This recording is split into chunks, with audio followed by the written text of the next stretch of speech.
ವಸತಿಯ ಸೌಲಭ್ಯಗಳು ಇವತ್ತು ನಗರ ಪ್ರದೇಶ ಗ್ರಾಮೀಣ ಪ್ರದೇಶದಲ್ಲಿ ದೊರಕಬೇಕು ಅಂತಕ್ಕಂಥದ್ದು ಮತ್ತೊಂದು ಪ್ರಮುಖವಾದ ಅಂಶ. ಎಲ್ಲದಕ್ಕಿಂತ ಪ್ರಮುಖವಾಗಿ ನಮ್ಮ ಕೃಷಿ ವಲಯಕ್ಕೆ ಈ ಬಾರಿ ಹಲವಾರು ರೀತಿಯಲ್ಲಿ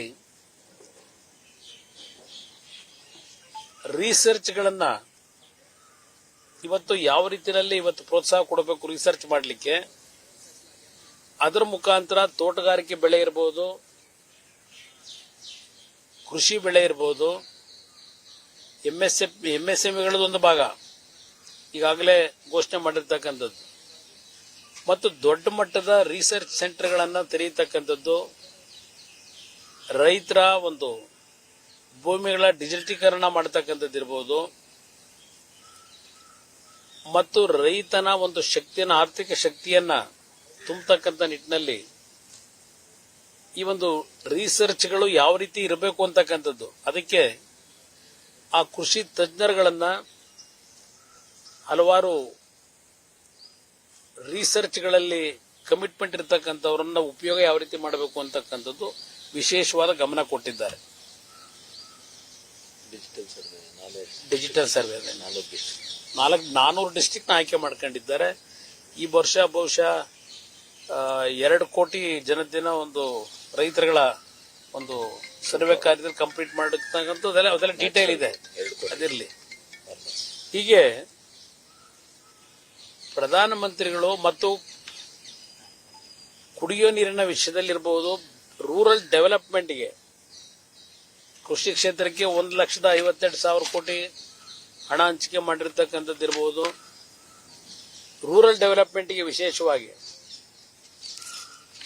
ಸುಮಾರು 2,65,000 ಕೋಟಿ ಹಣ ಇವತ್ತು ಗ್ರಾಮೀಣ ಪ್ರದೇಶಕ್ಕೆ ಈ ಬಜೆಟ್ನಲ್ಲಿ ಹಂಚಿಕೆ ಆಗಿರತಕ್ಕಂಥದ್ದು ಒಂದು ಭಾಗ. ಎಲ್ಲದಕ್ಕಿಂತ ಇನ್ನೊಂದು ಪ್ರಮುಖವಾದ ಅವರ ಯೋಜನೆ ಟ್ರೈಬಲ್ಸ್ಗಳೇನಿದ್ದಾರೆ ಈ ದೇಶದಲ್ಲಿ, ಆ ಟ್ರೈಬಲ್ಸ್ಗಳ ಸುಮಾರು 5 ಕೋಟಿ ಕುಟುಂಬಗಳಿಗೆ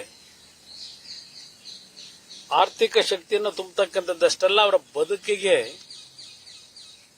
ಈ ಒಂದು ಬಜೆಟ್ ಮುಖಾಂತರ ಅದು ನಾರ್ತ್ ಈಸ್ಟರ್ನ್ ಸ್ಟೇಟ್ ಇರಬಹುದು, ಬಿಹಾರ ಇರಬಹುದು, ಅಲ್ಲಿಂದ ನಮ್ಮ ಜಾರ್ಖಂಡ್ ಇರಬಹುದು, ಹೀಗೆ ಹಲವಾರು ಭಾಗದಲ್ಲಿ ಟ್ರೈಬಲ್ಸ್ ಏನಿದ್ದಾರೆ ಅವರ ಒಂದು ಬದುಕನ್ನ ಇವತ್ತು ಸುಧಾರಣೆ ಮಾಡತಕ್ಕಂಥ ರೀತಿಯಲ್ಲಿ